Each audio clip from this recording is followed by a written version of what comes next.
السلام علیکم ورحمۃ اللہ وبرکاتہ۔ درس قرآن، درس حدیث، اسلامی خبریں اور اقوال زرین کے لیے علم لنا الا ما علمتنا انك انت العليم الحكيم۔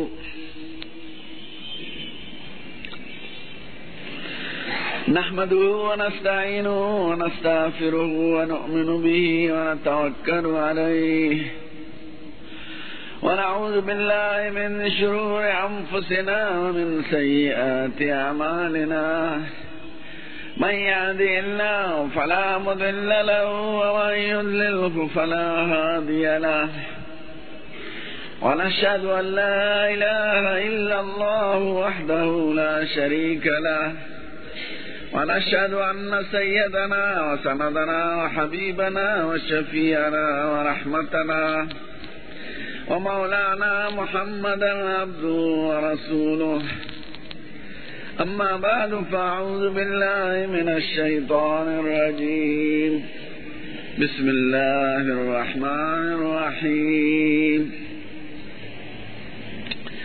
يا أيها الذين آمنوا كتب عليكم الصيام كما كتب على الذين من قبلكم لعلكم تتقون، أياما معدودات، فمن كان منكم مريضا أو على سفر فعدة من أيام أخر، وعلى الذين يطيقونه فدية طعام مسكين، فمن تطوع خيرا فهو خير له، وأن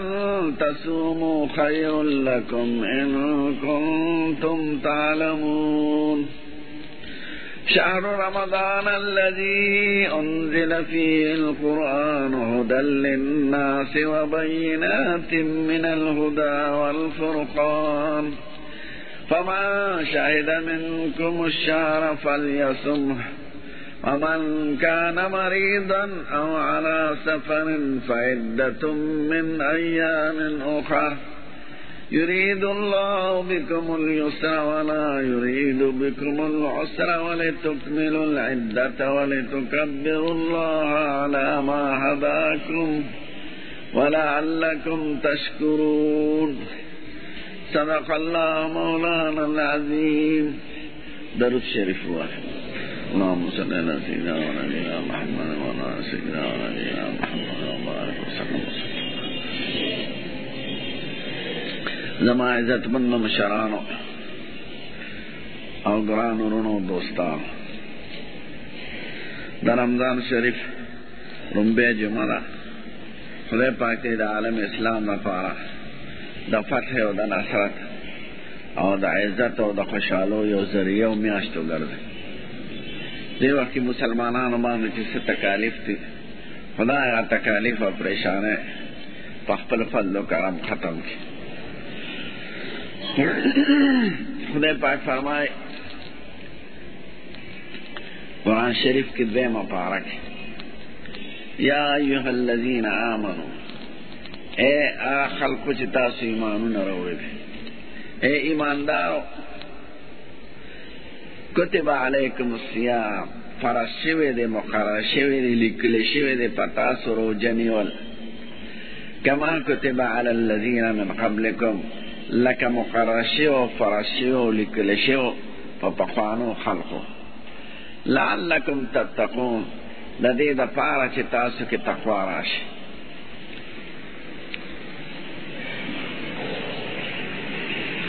خدای پاک خطاب مسلمانانو ته په خوږ لفظ وایي او د تسلی دپاره وایي چې ګورې دا څه ناشنا عبادت نه دی۔ دریم ورته دا وایي چې دې کې ګورې ستاسو د دنیا او د آخرت خیر دی۔ خطاب څنګه د عزت په طریقه کې، خدای وایي اے د ایمان والاو، یعنی که ځان ته مؤمنان وایي نو ایمان دا تقاضا ده چې دا کار به کوې۔ په نورو کتابونو کې، په انجیل کې، په تورات کې، په زبور شریف کې قومونو سره خطاب په دې مبارک لفظ نه دی راغلی چې یې د ایمان خلق،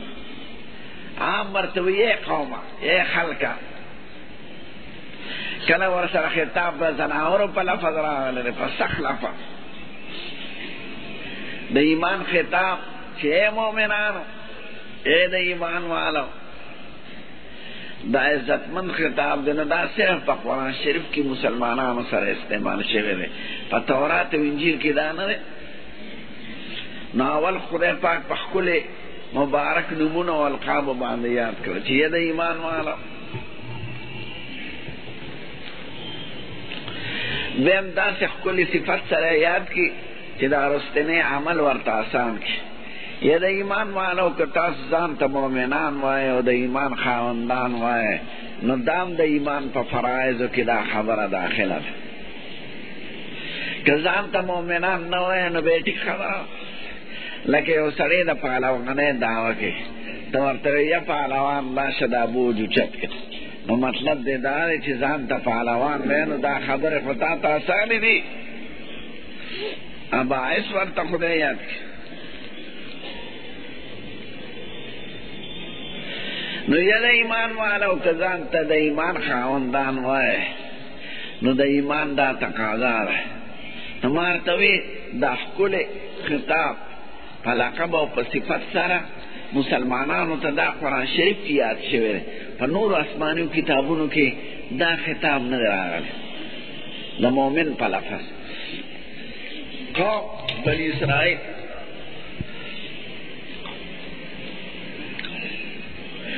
بیم ورته وی روژه در باندې فرض شوی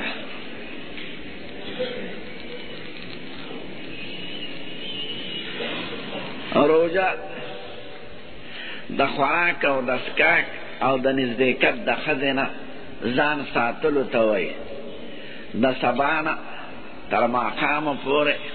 په نیت د عبادت او په دې نیت چې دا د خدای او د رسول حکم دی او دا په ما یو فرض نو د خوراک څښاک او د نزدېکت نه ځان ساتل د سبا د راختېدو نه تر ماښام بانګه پورې په نیت د عبادت دې ته روژه وایي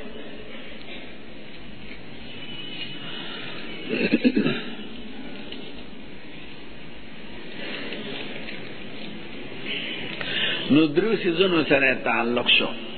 یو د وخت سره شو یو د خوراک څښاک سره شو او دریم د نیت سره شو د هر یو مفصل مسائل نو روژه نیول په تاسو فرض دی لکه په پخوانو قومونو چې فرض شوی وه نو دا ناشنا نه ګڼئ چې یاره دا سخت کار دی دا څوک کولی شي په یو لاره باندې چې خلک تلي د پخوانه نو هغې باندې تګ آسان دی چې څومره آسماني کتابونه دي او څومره قومونه چې ځان ته د یو آسماني مذهب تابع وایي هغه ټولو کې روژه راغلې ده ځکه د خدای بیان دی د آدم علیه السلام نه تر زموږ ښکلي پیغمبره پورې د روژې احکامات ټولو ملتونو او ټولو قومونو ته راغلي دا ده چې تفصیل کې فرق دی د چا روژه یو شان دی د چا بل شان دی د چا زیاته د چا کمه د چا یو میاشت د چا بله میاشت مثلا نو ناشنا عبادت نه دی دا اشنا عبادت دی یهود روژې نیسي عیسایان مذهب کې روژه شته که چې هغوی مذهبونه خپل پرېښي دي خو د مذهب په اعتبار په ټولو قومونو کې روژه راغله د یهودو داسې هغې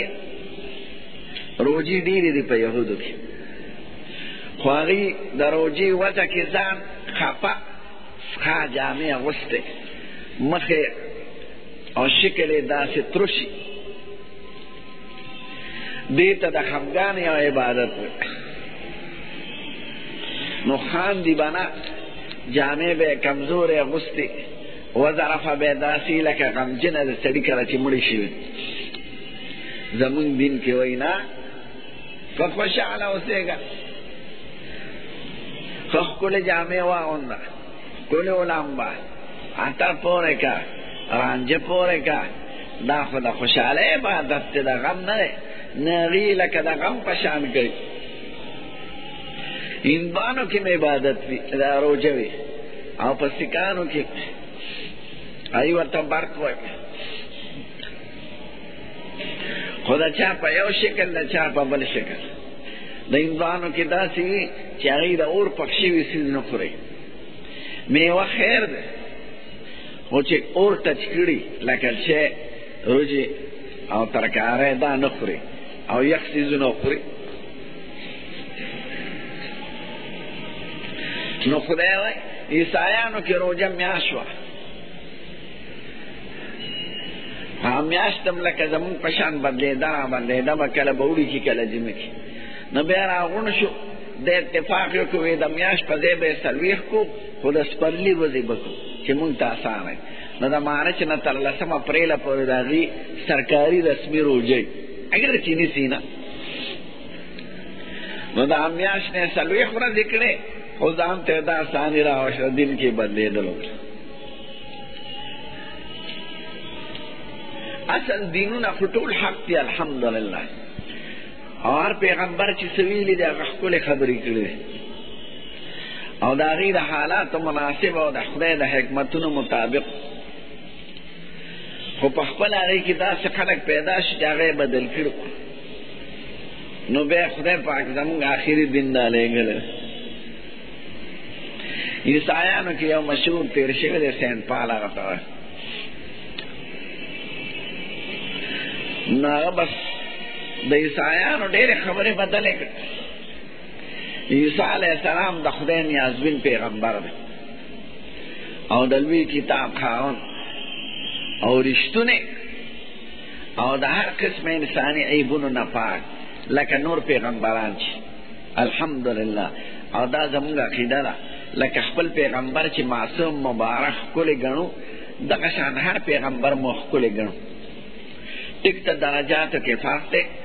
د چا یو درجه د چا بلی خو په پیغمبرۍ کې خو ټول پیغمبران منو الحمدلله او ټول اسماني کې هغوی پکې بعضو طرف ته یو غلو کړه بعضو بل طرف ته نو دین نقشې بدلې کړې نو دا روژې ورته د 13 ورځو په ځای 40 کړه خو سپرلی مقرر کړي چې موسم همیشه کړي نو روژه په هر قوم کې راغلې ده او دا یعنی کامیابه نام ده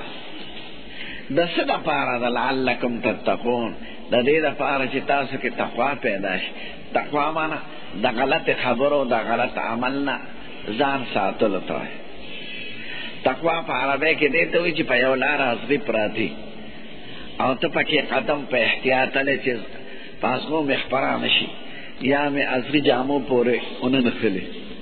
نو دا د ژوند ټولو خبرو ته شامل دی حرام و حلال کې تقوا کړو پردې خپله کې تقوا کړو حقیقت یې صبر دی د حرام او د نارمو نه ځان بچ کولو ته صبر وایي او د صبر اجر هم بې اندازې دی دا ماده تا کې پیدا شي ځکه د ټولو فسادونو سر هغه حرص دی او لالچ دی او شهوتراني ده نو چې شهوترانۍ باندې کنټرول وکړي په دې لالچ کنټرول وکړي په حرص کنټرول وکړي تا ته به یو امن حاصل شي او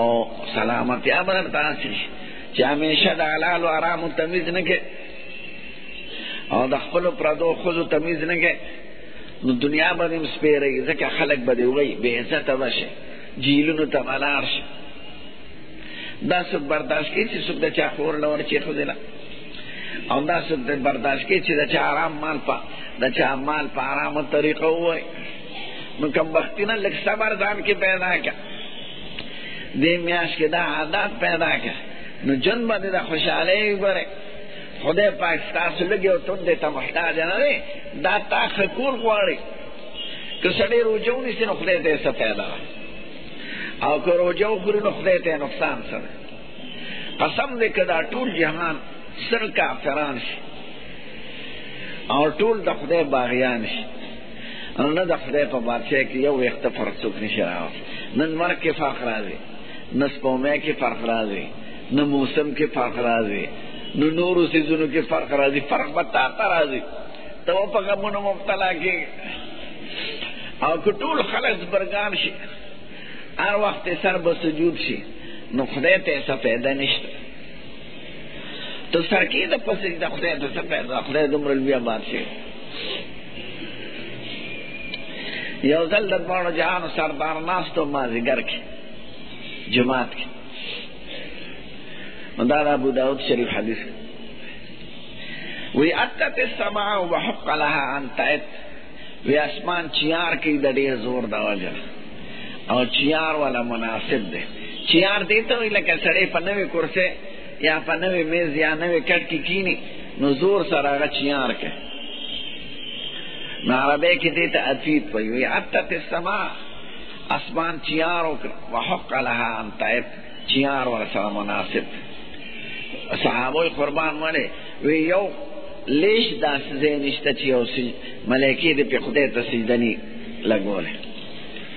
د خدای د مخلوقات علم او خدای ته سجدې کوونکو علم او د خدای ثنا صفت ویونکو علم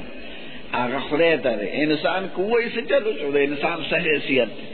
نو خدای پاک وی لعلکم تتقون، دا روزه د دې دپاره ده چې تاکہ ښکلې صفات پیدا شي، تاکہ ښکلې اخلاق پیدا شي، تاکہ تقوا راشي، تاکہ صبر راشي. نو مطلب دا دی که سړی روژه ونیسي او ټوله ټلویزیون ته ناست وي، نو فایده یې څه وکړه؟ یو نسواري سړی و نسوارو باندې روژه ونیوله ماته کړه، یا غیبتونو کې ورځ تېره کړي، یا په جواره یا په تاش یا په سینما. د دواړو جهانو سردار وایي یو سړی روژه ونیسي او دی په غیبت مبتلی او دا کارونه وکړي، نو د ده فایده څه وکړه؟ خوراک کاک چې کوم حلال و هغې نه یې خو ځان بند کړ، او چې کوم څیز پې همیشه حرام دی په هغې کې مبتلا پاتې. غیبت نه ځان ساته هسې هم ښه نه ده، خو روژه کې خو سخته ګناه ده. او ټلویزیون دا ډرامې د دروغ، ټلویزیون کیسې د عشق خبره د ښځه سړی دواړه عاشق معشوقه کې، نو نتیجې یا قتل وي یا نتیجه بدعملي وي. دغه صفتونه په سړي کې پیدا کړي چې ناکامیاب شي یو بل نه درز وباسي، او که کامیاب شي یو بل سره نکاح خو خبره ده، خو کله بغیر نکاح تقاضا پوره کړي. تبلیغ والو خبره نو انجام یې خراب دی. نه چې څوک روژه ونیسي او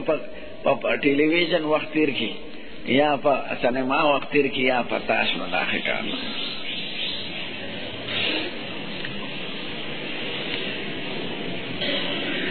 روژه په کومو څیزونو ماتېږي؟ بعضې احکام ورته بیان کړه.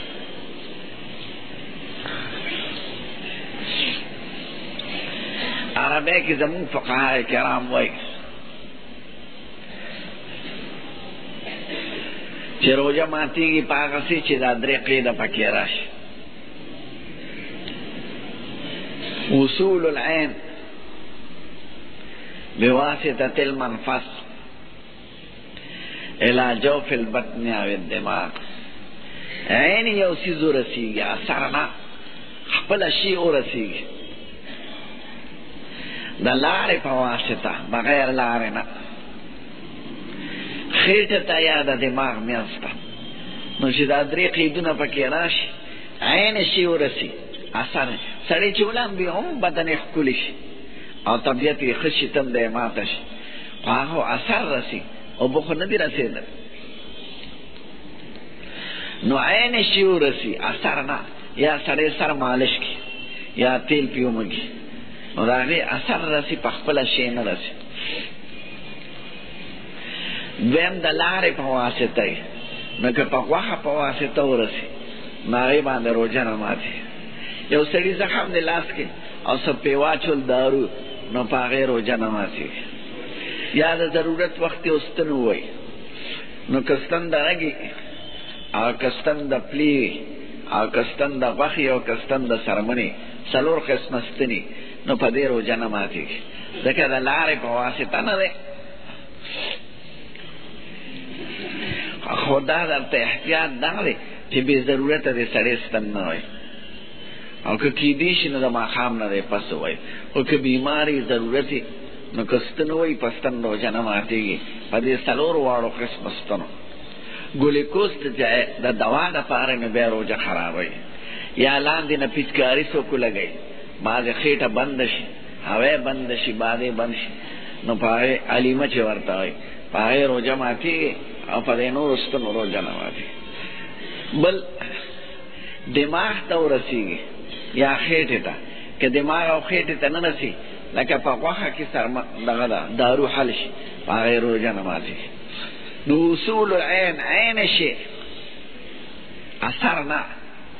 او بواسطة المنفس د لارې په ذریعه، پوزه لار ده، خوله لار ده، غوږونه لار دی، او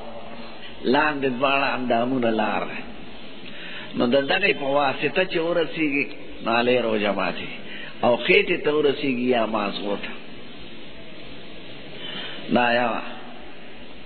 دویم څیزونو ته به ګوره چې کوم شی دی. هر هغه شی چې غذا وي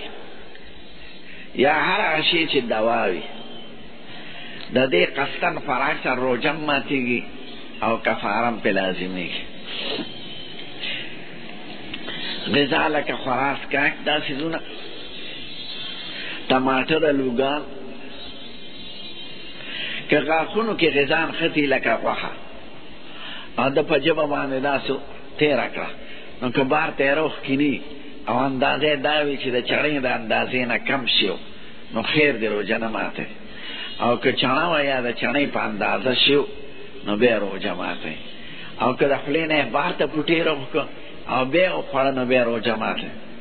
نه که دننه خوله کې دننه ژبه واله او پوټې په ژبه راغی او تېرې که نو روژه پرې نه ماتېږي. نو چې یا غذا وي په هغې روژه ماتېږي. اوس که یو شی نه دوا ده او نه غذا ده، لکه شیشې وخوړه یا اوسپنه وخوړه یا کوټکاڼې وخوړه یا شګه وخوړه یا خاوره وخوړه،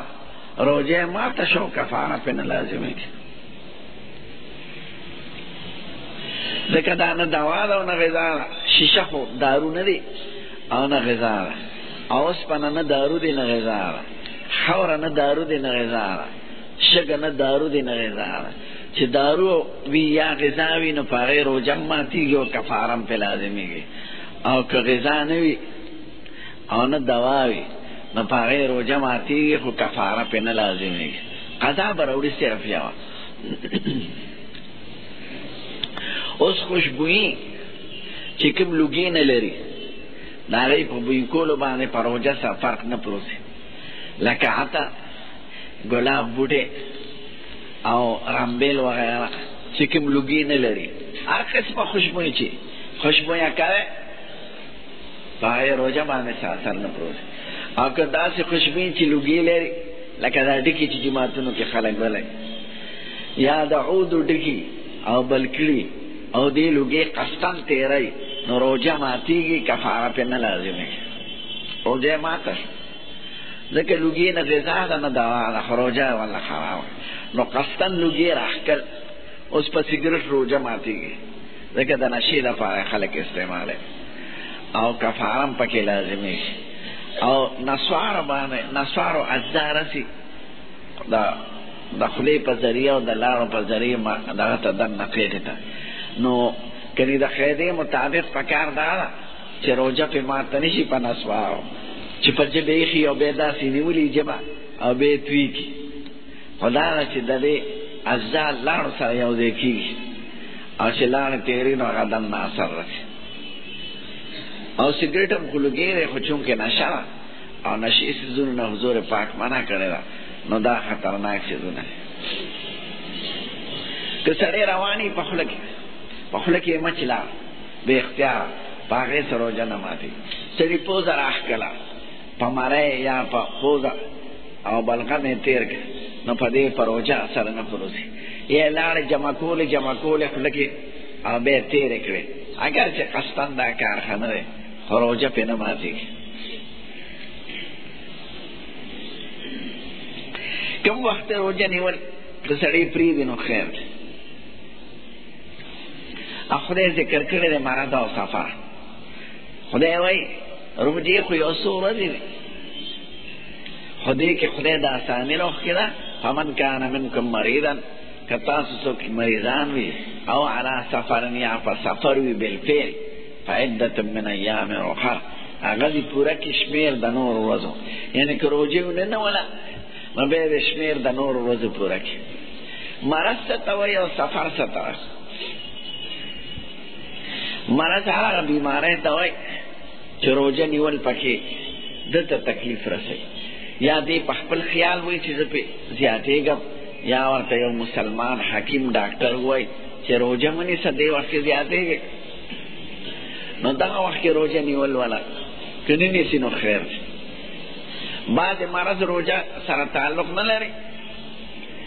هغه مرض کې د روژې نه نیولو اجازت دی چې هغه مرض کې روژه نیول بیا ده ته نقصان، یا د خپل ګمان داري، یا ورته مسلمان حکیم ډاکټر وایي. کافر او فاسق فاجر په حکیم دی وایي عمل نه کوي، چې مسلمان ډاکټر او مسلمان په خپله متقي پرهیزګار چې روژې نیسي، هغه ورته وایي چې روژه ستا دپاره نقصان ده، یا د په خپله په تجربه معلومه کړي نو خیر. خو لکه د ګردو بیمار، هغه ته هر وخت د اوبو ضرورت نو هغه ته روژې که نه نیسي نو خیر. یا د شوګر بیماری او ډاکټر ورته وایي چې اوبه څښه خامخا کنې روژه ته تکلیف رسوي، یا بل څه داسې بیماري په هغې حکیمان پرېږدي. دویم سفر دی. سفر دی وخت کې 75 کیلومیټر چې د خپل ښار نه لرې یو ځای ته دی، نو دې ته